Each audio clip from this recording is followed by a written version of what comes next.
사람의 본성을 파악하는 7가지 방법. 우리는 일상에서 수많은 사람을 만나며 다양한 관계를 맺습니다. 하지만 어떤 사람은 믿을 수 있고 어떤 사람은 조심해야 할지 판단하는 것이 쉽지 않죠. 사람의 본성을 제대로 파악하는 것은 인간관계에서 매우 중요한 능력입니다. 1. 작은 행동에서 본성을 읽어라. 사람의 본성은 거창한 말이나 행동이 아니라 사소한 습관과 작은 행동에서 드러납니다. 예를 들어 식당에서 직원을 대하는 태도, 엘리베이터에서 문을 잡아주는지 아닌지, 상대의 말을 경청하는 태도 등을 보면 그 사람의 성격을 알 수 있습니다. 특히 서비스업 종사자에게 무례하게 구는 사람은 가까운 관계에서도 이기적인 모습을 보일 가능성이 높습니다. 또한 작은 약속을 잘 지키는지 관찰하는 것도 중요합니다. 사소한 약속도 가볍게 여기는 사람이라면 중요한 일에서도 신뢰하기 어려울 수 있습니다. 사람은 본능적으로 자신의 이익을 우선시하지만 타인을 배려하는 태도를 보이는 사람은 신뢰할 만합니다. 남을 배려하는 것이 습관이 된 사람은 인간관계에서도 안정적인 모습을 보이는 경향이 있습니다. 예를 들어 대화 중 상대방의 말을 가로막지 않고 끝까지 들어주는 사람은 공감 능력이 뛰어난 경우가 많습니다.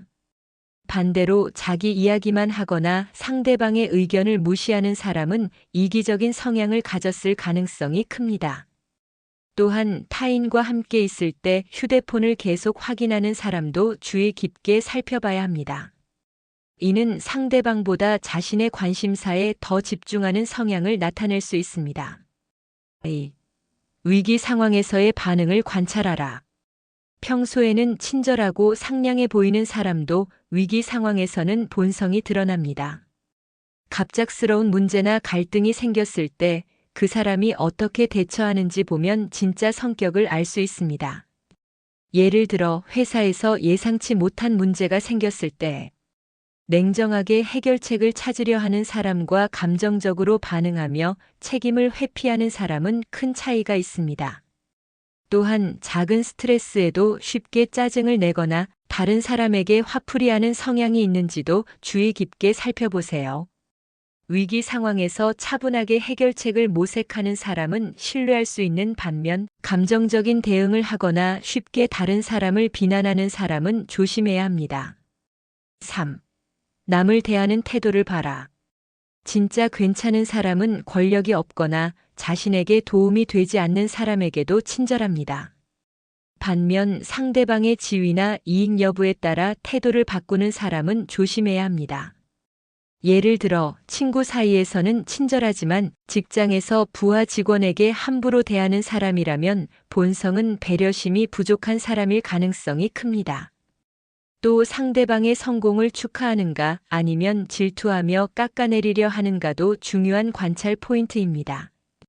타인의 성공을 진심으로 축하하는 사람은 인간관계를 오래 유지하는 경향이 있습니다. 반대로 남을 깎아내리거나 시기하는 사람은 결국 신뢰를 잃게 됩니다. 4. 말보다 행동을 봐라. 사람의 본성을 가장 확실히 알 수 있는 방법은 바로 행동입니다.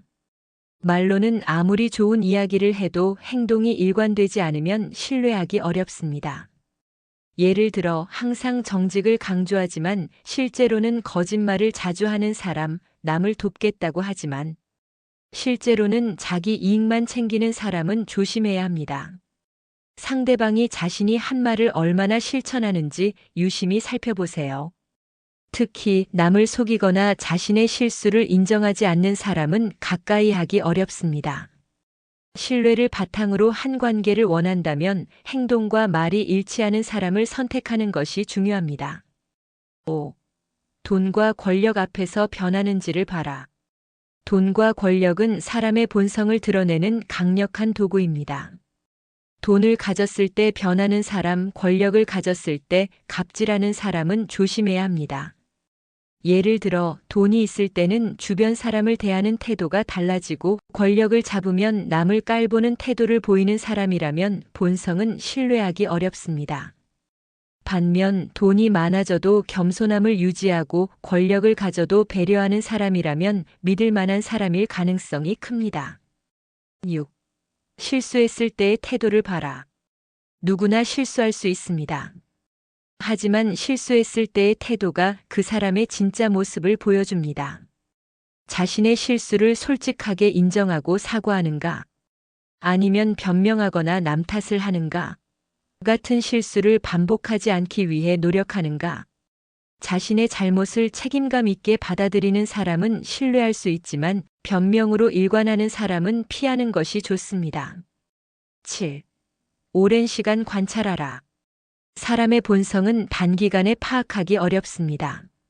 처음에는 좋은 모습을 보이더라도 시간이 지나면서 본래의 모습이 드러나기 때문입니다. 특히 연애나 비즈니스 관계에서는 초반에는 좋은 모습을 보이다가 시간이 지나면서 점점 태도가 변하는 경우가 많습니다. 한두 번의 행동이 아니라 장기간에 걸쳐 꾸준히 일관성을 유지하는지 살펴보세요. 8. 갈등이 생겼을 때의 태도를 보라. 갈등 상황에서의 태도도 중요한 요소입니다. 상대가 의견이 다를 때 어떤 태도를 보이는지 관찰하세요. 논쟁이 생겼을 때 상대방의 의견을 존중하면서 해결책을 찾으려 하는가? 아니면 감정적으로 반응하며 무조건 자신의 입장을 고집하는가? 특히 작은 의견 차이에도 쉽게 화를 내거나 공격적인 태도를 보이는 사람이라면 조심하는 것이 좋습니다. 오늘은 사람의 본성을 파악하는 방법에 대해 이야기해 보았습니다. 이 방법들을 활용하면 사람을 더 깊이 이해하고 더 건강한 인간관계를 맺을 수 있을 것입니다.